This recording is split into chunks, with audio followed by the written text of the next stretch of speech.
Welcome to JD Clips. Please enjoy the short versions of our famous videos and keep learning. And don't forget to subscribe. Soviet union का जो एक plan था was to bring in communism. Now communism से होता क्या है, पैसे नहीं बनते एंड उससे फिर नाराजगी बनती है. मेन कंट्री ऑफ रशिया के अंदर actually quality of life was pretty good. ठीक है, उनके पास हॉस्पिटल एक्सेस था, there was 100% employment. They spent a lot of time and energy on creating atmosphere for people to grow, but controlled. ठीक है, mistake उन लोगों ने क्या करी है कम्युनिज्म ने कि हर चीज का एक स्टेट कंट्रोल होता है. ना स्टेट कंट्रोल के मतलब एक कोई बॉस होता है और वो उसके ऊपर होता है कि भाई वो कितना सीधा आदमी है. And power corrupts. आप शी जिनपिंग को देख लीजिए, जिस मर्जी को देख लीजिए, जो सिंगल पार्टी लीडर्स या सिंगल लीडर्स होते हैं उसके अंदर हमेशा करप्शन आती है, दिमाग का करप्शन आता है, because the arrogance goes to your head and then you start making mistakes. And that is exactly, अगर आप जो करंट डीप स्टेट जो एक वर्ल्ड स्ट्रक्चर को देख रहे हैं कि वो इतनी बेवकूफियां करता है, जब बाहर बैठे लोग देखते हैं कर क्या रहा है भाई ये, what is he doing, it does not make sense. Right now एक जो शिफ्ट आया, जब एक डीप स्टेट थोड़ा सा हिला, जब लोगों ने बात करनी शुरू करी कि यार तुम कर क्या रहे हो,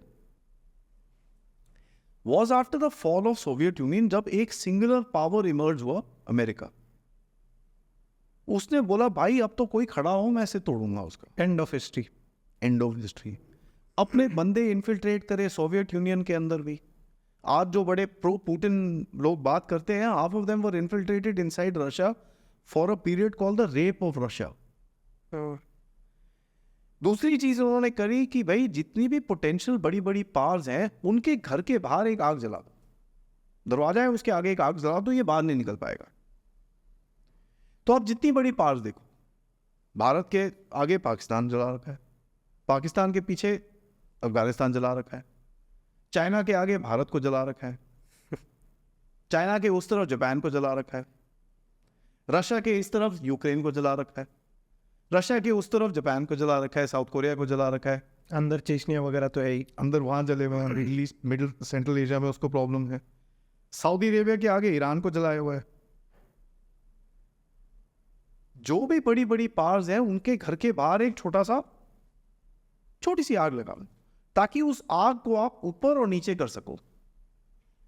देन दे रियलाइज्ड यार ये भी कर नहीं सकते, क्योंकि कई जो न्यूक्लियर स्टेट्स हैं उनके पास ऐसी पावर है कि उस आग को वो बुझा सके.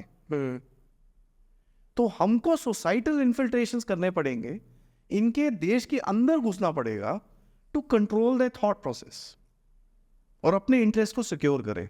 वो कैसे करा?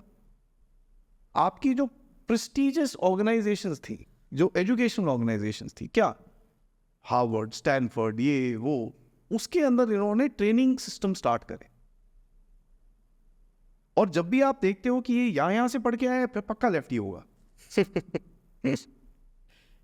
Because that is what they did. इन लोगों ने चोजन लोग उठाए दुनिया भर में से, उनको एजुकेट करा, उनको अपना एक नजरिया दिखाया और बोला कि साहब आप जो अपने कंट्री में कर रहे हो वो गलत है, ऐसे काम करते हैं. और इन लोगों को आपके देश के अंदर डाल के छोड़ा कि अब आप जाओ अपने देश में जाके इस चीज को फैलाओ, आंदोलन जीवी, हम आपको पैसे देंगे पीछे से. CIA का इसके अंदर बड़ा रोल रहा. लाइक मैं आपको एक एग्जांपल देता हूं भारत के बारे में, आप ये जान के थोड़ा शॉक हो जाएंगे. इंदिरा गांधी को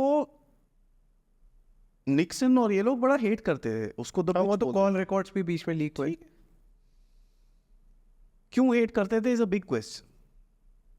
क्योंकि 1971 में इंदिरा गांधी ने जाके साइन करी थी Sino Soviet friendship treaty, sorry Indo Soviet friendship treaty, जहां पर भारत और सोवियत यूनियन की दोस्ती होगी. यार ये क्या हुआ, ये तो गड़बड़ हो जाएगी, पूरा डिसबैलेंस हो जाता है हमारा. 73-74 में जेपी साहब को मैगसेसे अवार्ड मिलता है. पैसे दिए जाते हैं, आंदोलन क्रिएट किया जाता है इंदिरा गांधी को हटाने के लिए. उससे बचने के लिए इंदिरा गांधी ने इमरजेंसी लगाई, फेल हुई. ये लोग पावर में आए but JP movement did not work. क्योंकि वो पर्सनालिटी ड्रिवन बन गया rather than a nationalistic movement. वो जेपी का मूवमेंट हो गया, लेकिन उसके अंदर से कुछ इमर्ज हुआ which was the Jansangh and Bharatiya Janata Party and all that. वो मूवमेंट में से निकला. यही चीज आपने रिपीट देखी 2010-11 में जब केजरीवाल का मूवमेंट चल रहा था. उसके बीच में से मोदी साहब वाइल्ड कार्ड एंट्री आए. और वो क्यों हुआ था? क्योंकि जो आपकी कांग्रेस की लीडरशिप थी वो जाके चाइना के साथ MOU साइन करके बैठ गई. उन्होंने बोला यार तुमको हमने इतना सब कुछ दिया, तुम वहाँ क्या जा रहे हो, हटो यहाँ से. सो दे क्रिएटेड समवन एल्स.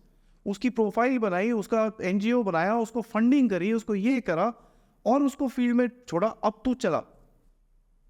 अब वो अलग चीज़ है कि इनकी जो चॉइस ऑफ मैन पावर है, HR पॉलिसी बहुत खराब है इनकी. ठीक है. एंड उसका एक रीज़न है. रीज़न ये है कि लेफ्टिस्ट की जो फ्लैप्स, उसका दिमाग खुलता नहीं है उसमें. He is not able to think beyond a certain horizon. उसको अपने जैसे लोग चाहिए जो उसके साथ वो काम करेगा, और वो फिर पॉपुलेशन छोटी हो जाती है. तो ये एक डीप स्टेट का तरीका है काम करने का. एंड ये तरीका अगर आप भी उस पावर में होते तो आप भी वही चीज़ कर रहे होते. Let me say that very clearly. इसमें कोई बुरी बात नहीं है. आप हाँ बोल सकते हो कि ये है वो है, आपने इतने बंदे मारे, इतने बंदे किसने नहीं मारे. Throughout history it's a history of bloodshed and wars, and that's how it is.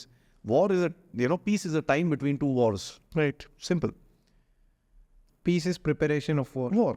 And हर जगह इनके इंटरेस्ट हैं तो they gain either ways. Military technology इनके पास है तो ये हथियार भी बनाते हैं.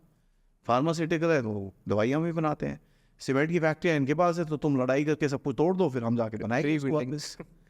तो हर जगह इनकी एक डोमिनेंस है, एक इंटरेस्ट है. तो ये हर चीज़ को कंट्रोल करना चाहते हैं.